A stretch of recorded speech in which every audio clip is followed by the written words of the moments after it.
Saya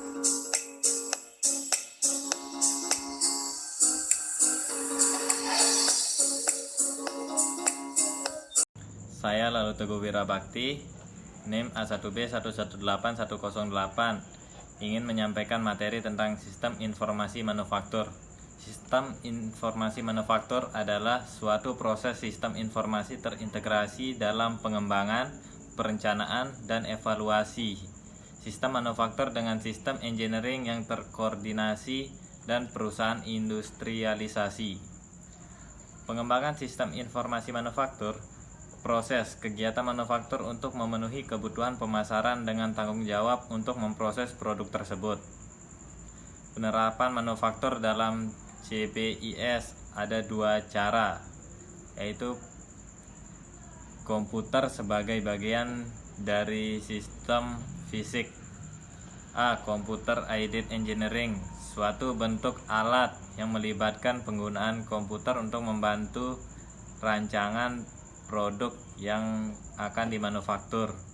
B. Computer Aided Manufacturing, suatu penerapan komputer dalam proses produksi.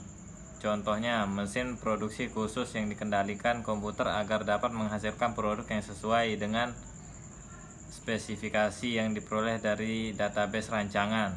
Yang terakhir, robotik, suatu alat yang berbasis CBIS dengan otomatis melaksanakan tugas-tugas tertentu dalam proses manufaktur. Sekian dari saya dan terima kasih.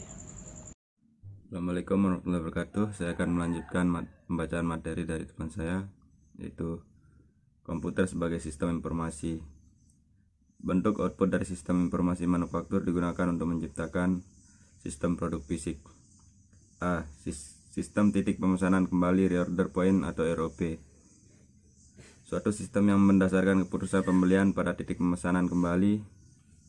Rumus R sama dengan LU plus S, di mana R sama dengan titik pemesanan kembali, U sama dengan titik pemakaian, L sama dengan lead time pemasok, S tingkat safety stock.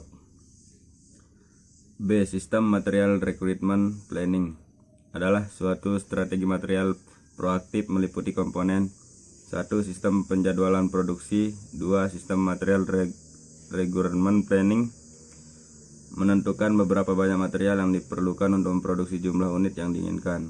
3. Sistem capacity recruitment planning, untuk memastikan bahwa produksi terjadwal itu sesuai dengan menghasilkan beberapa output. 4. Sistem pelepasan pemesanan, menggunakan jadwal pesanan terencana untuk input dan mencetak suatu laporan pelepasan pesan. C. Sistem manufacturing resource planning adalah suatu pengintegrasian semua proses di dalam manufaktur yang berhubungan dengan manajemen material. Manfaat MRP2 adalah penggunaan sumber daya yang lebih efisien, perencanaan prioritas yang lebih baik, pelayanan pelanggan yang lebih meningkat, semangat kerja pegawai meningkat, informasi manajemen yang lebih baik.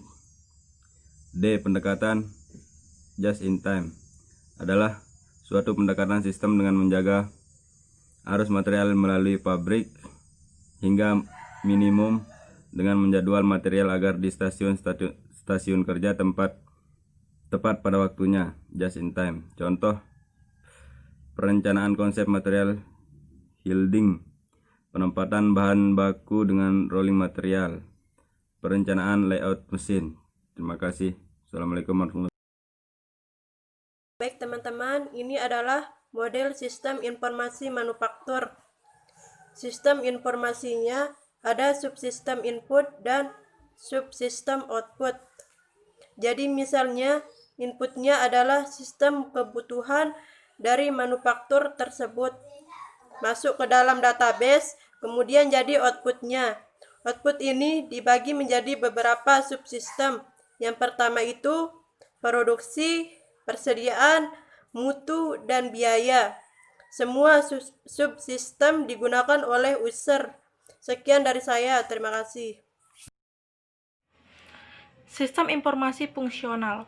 Sistem informasi akuntansi. Di sini untuk mengumpulkan data intern yang menjelaskan operasi manufaktur industri dan data lingkungan transaksi perusahaan dengan pemasok. Yang kedua, subsistem industrial engineering. Suatu proses pengumpulan data khusus dan data dari dalam atau internal perusahaan yang bersifat perekayasaan dan pengembangan teknologi industri engineering. Yang ketiga, subsistem intelligent manufaktur. Suatu proses pengumpulan data dari sumber lingkungan perusahaan atau pemasok dari luar organisasi bisnis. Database manufacturing system meliputi satu pendekatan sistem manufaktur, struktur teknologi, dan operasi manufaktur. Yang kedua, sistem engineering berbasis komputer, analisa sistem teknis dan simulasi komputer. Yang ketiga, perencanaan dan evaluasi sistem manufaktur, strategi sistem manufaktur, bisnis sistem manufaktur, metodologi sistem manufaktur. Sistem informasi fungsional atau subsistem output meliputi satu subsistem produksi, penentuan langkah-langkah proses produksi. Yang kedua, penjadwalan proses produksi yang tepat. Yang kedua, subsistem persediaan. Satu, tingkat persediaan. Dua, biaya pembelian. Dan ekonomik manufaktur kuanti MXC menyeimbangkan biaya penyimpanan dengan B, ketidakefisien produksi. Yang ketiga, subsistem kualitas atau memenuhi kriteria yang ditetapkan pelanggan. Yang keempat, subsistem biaya. Yang satu, bentuk laporan biaya. Dua, unsur dasar pengendalian biaya. Assalamualaikum warahmatullahi wabarakatuh. Di sini saya Arif Kaulih Hidayat. Saya akan menjelaskan bagaimana manajer menggunakan sistem informasi manufaktur. Digunakan dalam penciptaan maupun dalam operasi sistem produk fisik. Digunakan ikhtisar output yang menjelaskan seluruh operasi. Digunakan dalam memutuskan investasi, persediaan, dan subsistem produksi. Digunakan untuk membuat keputusan penting mengenai konstruksi atau perluasan pabrik. Menyediakan informasi bagi para manajer di seluruh perusahaan. Terima kasih. Teman-teman, di sini saya akan sedikit menyimpulkan tentang sistem informasi manufaktur perusahaan. Sistem merupakan kesatuan banyak hal yang terintegrasi untuk menjadi sebuah fungsi atau menghasilkan tujuan tertentu. Sistem informasi manufaktur bertujuan menghasilkan informasi manufaktur yang berguna untuk perusahaan. Kegiatan manufaktur mendukung proses bisnis sebuah perusahaan. Kegiatan ini perlu diperhatikan kelangsungan perusahaan.